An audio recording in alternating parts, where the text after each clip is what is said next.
Welcome back to the Sequential Zohar series. And today we are continuing our journey through Zohar, Parsha Bereshit A with chapter 6. This chapter is called Let There Be a Firmament. And if you think that sounds like a simple, quiet verse about God putting a dome in the sky, the Zohar is about to shatter that assumption completely. Because what actually happened on the second day of creation, according to the Zohar, was war. A cosmic dispute between the most fundamental forces in all of existence. And from that dispute, Gehenom itself was born. So let's get into it. The chapter opens with the verse from Bereshit chapter 1, verse 6. And Elohim said, Let there be a firmament in the midst of the waters, and let it divide. Now, the Zohar tells us that this verse alludes to a detailed process of reform, a separation of the upper waters from the lower waters. And this separation happened according to the secret of the left. That phrase is important. The secret of the left. Because on the first day of creation, everything operated according to the right column, Hesed, the force of pure sharing, pure giving, pure expansion. And within that right column, all 7 days of creation were already hinted at. Every sephirah was contained within it. The Zohar says the right is the perfection of all. Everything was written in the right on the first day. All completeness depends on the right side. But then the second day arrives, and on the second day, the governing power of the left column awakens. Gevurah, the force of restriction, of judgment, of receiving. And the moment the left arises, it does not want to coexist with the right. It wants to cancel the right entirely. It wants to govern alone. And the right, in turn, wants to cancel the left entirely. Neither side is willing to yield. Neither side is willing to include the other. This is not a polite theological disagreement. The Zohar says the fire of anger in that dispute became fierce. Think about that. The second day of creation was defined by rage, by cosmic opposition, by two infinite forces refusing to accept each other. And from that rage, from that ferocious clash, Gehenom was created. Hell itself was born from the unresolved tension between right and left. And Gehenom cleaved to the left side. It attached itself there permanently. Now, what does that mean practically? It means whoever strengthens the left alone, whoever clings to receiving without sharing, without balance, without the central column, that person falls into Gehenom. Not as arbitrary punishment from the outside, but as a natural, structural consequence of aligning with unbalanced left column energy. This is not theology. This is mechanics. You become what you attach to. An unbalanced left is the birthplace of Gehenom. It is a place you enter by clinging to a force, not a place you are sent to by a judge. Now here is where Moses enters the picture. The Zohar says that in his wisdom, Moses looked into this and learned from it. He studied the work of creation and understood the architecture of the dispute. He saw that the dispute between right and left was the fundamental tension embedded in the structure of reality itself. And he saw how it was resolved. On the third day, the central column entered, Tiferet, the central pillar, the balancing force, the column of beauty, truth, and harmony. And this central column reconciled the two sides. It entered between them, ended the dispute, and brought both sides to agreement. Once that happened, Gehenom descended below. The left joined with the right, and there was peace everywhere. This is the three-column system at its most primal level. Right, left, center. Proton, electron, neutron. Sharing, receiving, and the resistance that transforms receiving into something productive. Think of a light bulb. The filament is the central column. Without that resistance, there is no illumination. Just raw current flowing with nothing to transform it. The firmament is that filament on a cosmic scale. That is what the third day accomplished. It built the bridge. It produced the light. Now, the Zohar immediately takes this cosmic pattern and shows us how it replayed in human history. And the first example is the dispute between Korah and Aaron. Aaron is the right column, the high priest, the man of Hesed, of peace, of loving kindness. Korah is the left. He is a Levite, which places him on the side of Gevurah by birth. And Korah rebels against Aaron. He rises up against the structure. Moses, understanding the work of creation, says to himself, I am the one who can settle this. I am the central column. I can reconcile these two forces just as Tiferet reconciled right and left on the third day. So Moses tries. He reaches out. He attempts to bring balance. But Korah refuses. The left refuses to be reconciled.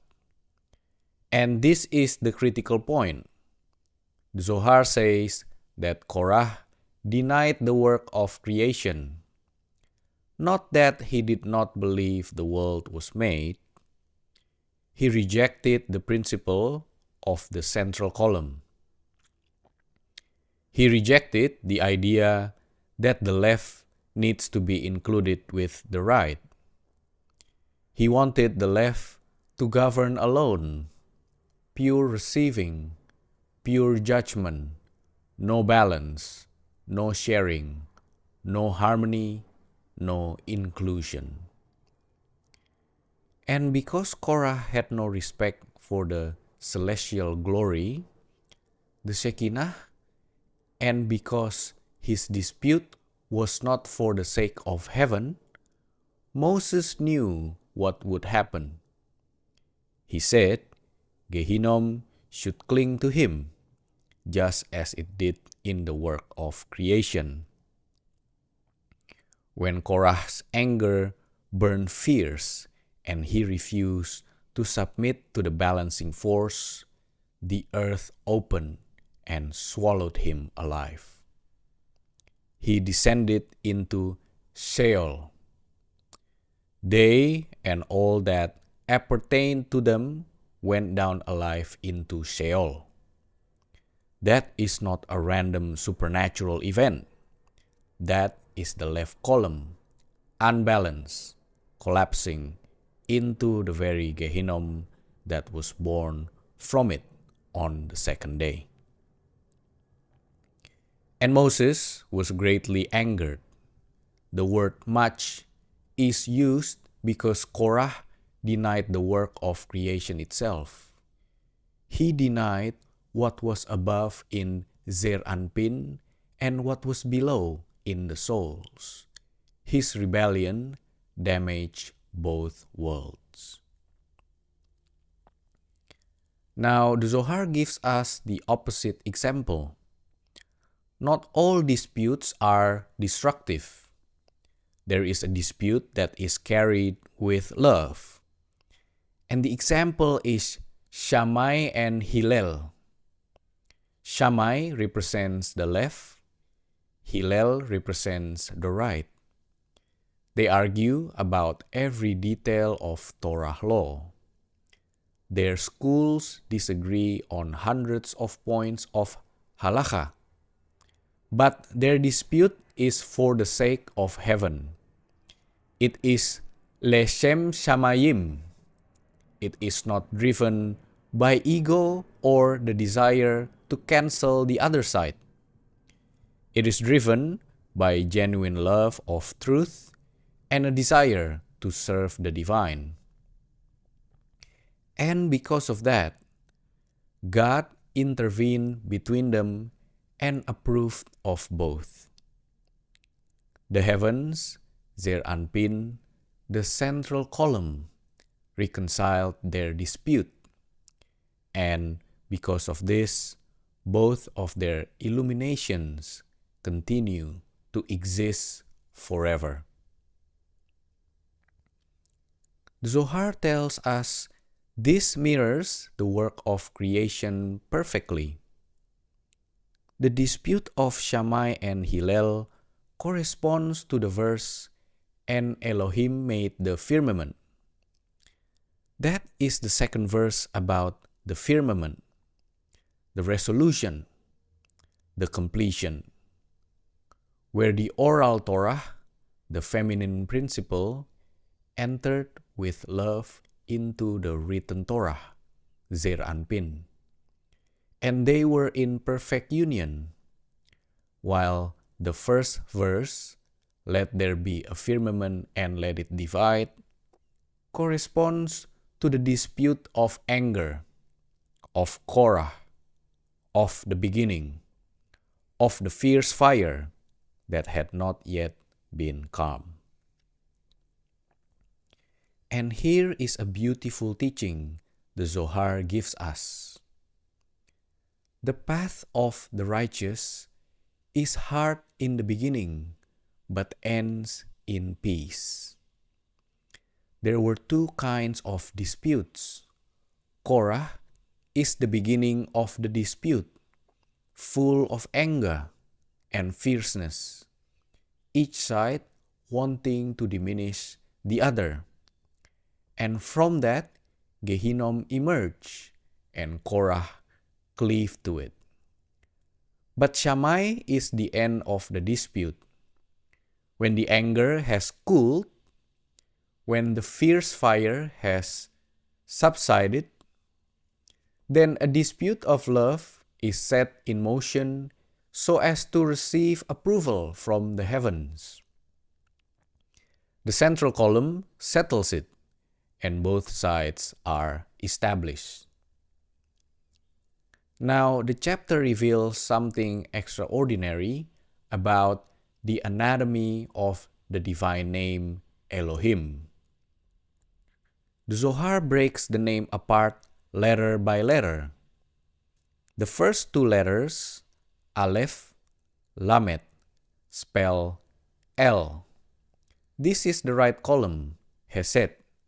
The name Great El expanded upward from within the waters and separated itself above the firmament. The remaining three letters, He, Yud, Mem, expanded downward and became the lower waters, but in reversed order, Yud, Mem, He. So the upper waters are He, Yud, Mem, Hayam, the Great Sea, and the lower waters are the reverse form, Yud, Mem, He, Yamah. Same letters, reverse sequence, upper and lower.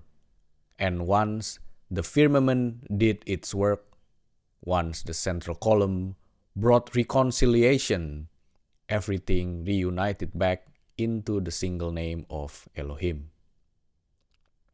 El above and He Yud Mem below merge back into one.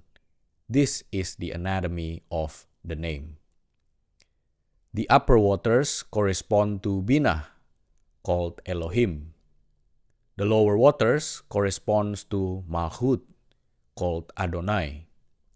One is the upper He of the Tetragrammaton, Yud Ke Vav Ke.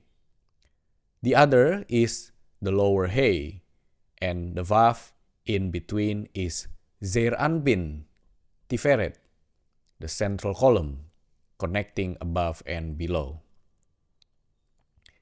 Channeling abundance from the mother, Binah, down to the bride, Malchut. This is the architecture of reality expressed through Hebrew letters.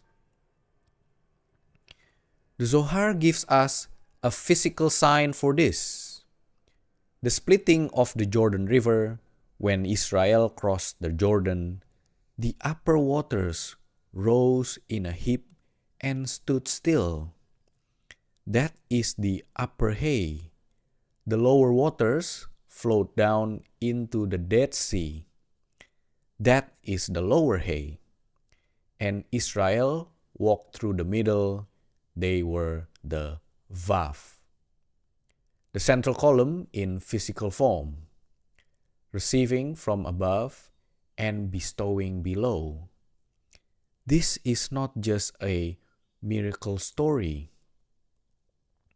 This is the name of God enacted in the physical world through the bodies of Israel walking between two walls of water. The chapter also connects this to Havdalah. When Shabbat ends, one aspect of Gehenom appears, an evil eye that desires to govern the world. It emerges from the left column, and it wants to mingle with the seed of Israel to take control over the Holy Covenant and have power over them.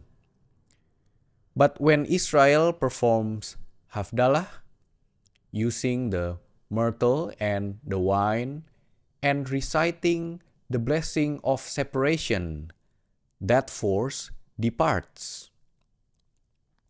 It descends back into Sheol, back to the place where Korah and his company dwell.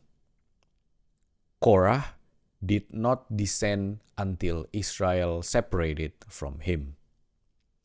And here too, the other side does not descend at the ending of Shabbat until Israel performs the Havdalah.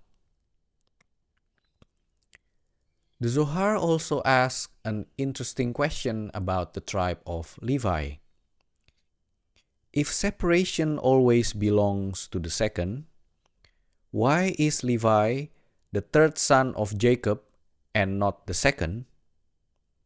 The answer is that, according to Jacob's mind, Levi was actually the second. Because when Reuben was conceived, Jacob thought Leah was Rachel. So in Jacob's inner reckoning, Levi holds the position of the second, and the separation is forever in the second. Once it occurs there, everything goes smoothly along the straight path in a perfect way. The Zohar then tells us that the word firmament is mentioned 5 times on the second day. These 5 firmaments correspond to 500 years to which the tree of life, Zeir Anpin, is attached in order to produce fruit and offspring in the world. All the waters of creation, all the kinds of mohin that flow out from Bereshit, from Arich Anpin, are divided through these firmaments and through Zeir Anpin.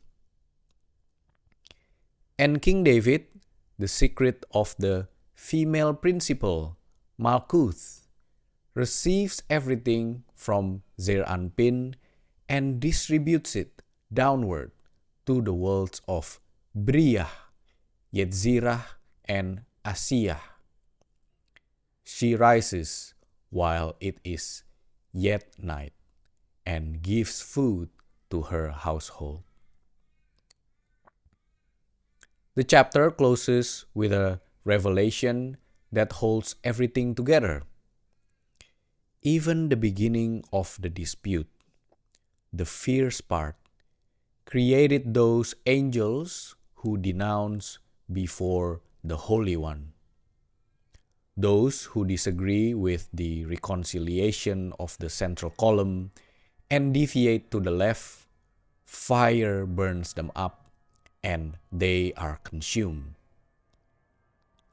Just as Korah was consumed. Because anything that clings to unbalanced left column energy without accepting the central column will eventually be burned by the very fire it produces. And yet, the left contains both good and evil. And from the left, the world is made habitable. Without the left, without desire, without the force of receiving, there is no world at all. The entire inhabitation of existence depends on the left. It just needs to be balanced, included within the right through the central column. And so we arrive at the deepest teaching of this chapter. The firmament is not just a dome in the sky. It is the cosmic principle of resistance, the force that stands between sharing and receiving and transforms raw desire into light. It is your free will, your heart, your mind, the place where you choose to resist selfishness and channel the desire to receive towards something higher. When you do that, you are performing the work of creation itself. You are being the firmament. You are reconciling right and left within your own being, and that is how you generate light. That is chapter 6 of Zohar Bereshit A. In the next episode, we continue with chapter 7, where the Zohar goes further into the mystery of the waters and the work of the third day. If this is resonating with you, Like and subscribe and share this with someone who needs it. Thank you very much for watching. I will see you in the next video. Shalom.